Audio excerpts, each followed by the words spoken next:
Again, this motion alleges that on 20 September 2024, I unlawfully interfered with the running of the Nairobi City Council by inciting citizens against law directives of the county government.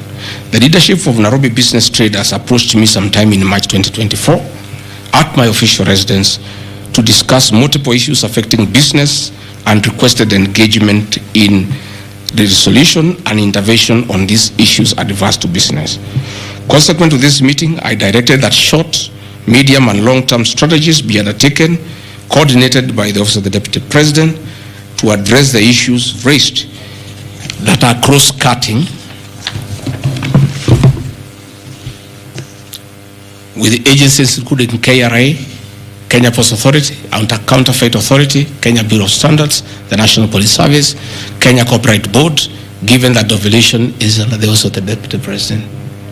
I was just doing my work.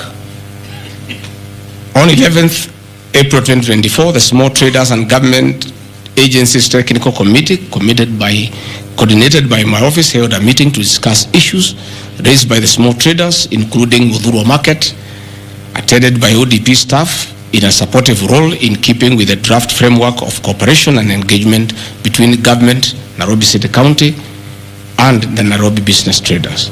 Subsequent to that meeting, a meeting on 24th April 2024 between Nairobi City Council and the Nairobi small traders and numerous others, the ODP on 22nd July 2024 invited His Excellency Johnson Sakaja, among other state officers, to a meeting at ODP. Officers scheduled for 22nd July 2024 to review the draft framework of the cooperation and engagement between the small traders and the government of Kenya. On 3rd September 2024, the ODP wrote to Governor Johnson Sakaja and all other stakeholders, submitting a final combined draft of the framework for review and feedback.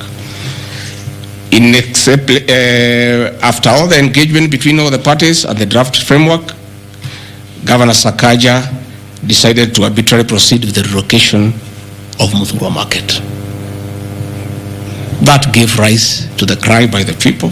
Meetings had been held, a framework had been agreed on, and as an elected leader, as Deputy President, I think going to listen to people who are in anguish, who are crying, is responsible leadership. The government that President William Ruto and I lead is a listening government, and going to listen to people cannot be an impeachable crime. I would like to know how members of parliament would want to send me home for going to listen to people who are crying that they need to be listened to. I would like to understand. Undermining devolution by allegedly holding meetings to fight alcohol.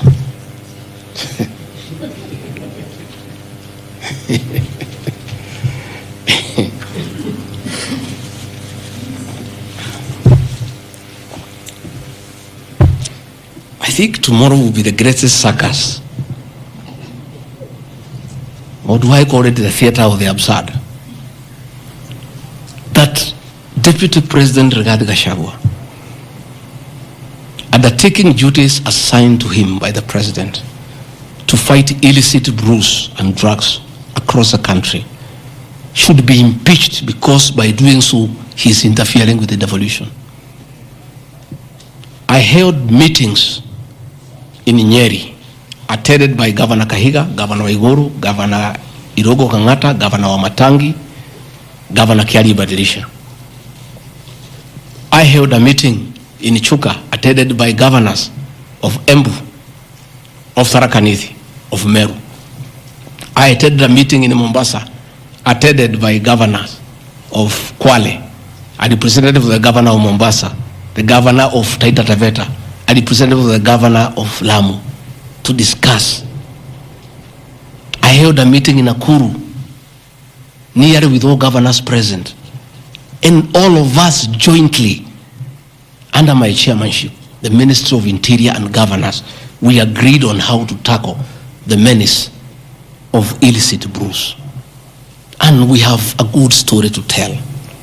Out of those efforts, our young men who are sleeping in trenches are back home. Women are very happy, their husbands are back home and they are bringing food. In fact, some children have been born. Some have even been named Rigiji because of the effort that I have put in fighting illicit brews.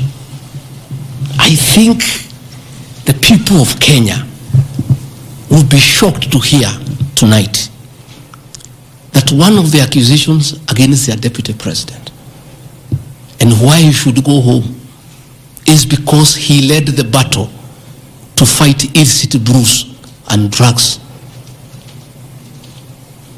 that has caused havoc among our young people. Please, if Rigathi Gachagua is a problem, why don't you assign this job to somebody else? Because this job must be done. We must get our children off drugs. We must fight illicit alcohol. And saying that you want to impeach the deputy president because fighting illicit brews and drugs is interfering with the devolution. I think this is the greatest joke of the year. Even the 291 MPs who signed this motion, most of them, because I know them, have looked for me personally to thank me for the way I have successfully led the war against drugs and illicit brews. And that is why that sham public participation should have had my responses, so that the women could hear that one of the accusations against the deputy president is that he should be sent home because he was leading the war against illicit brews and drugs. I don't know. I think there is something wrong in this country. That somebody has sat down to draft a motion to impeach the deputy president of the Republic of Kenya. And one of the grounds is that he has interfered with the devolution by leading the war to fight illicit brews and drugs. This is a height of absurdity. And Parliament will be the theater of the absurd. I would like to hear what is the nexus between fighting illicit brew and interfering with the devolution. I would like to know. I've never had any governor complain. I've never had any MCA complain. I've never had any Kenyan complain. The only Kenyans who have complained are few.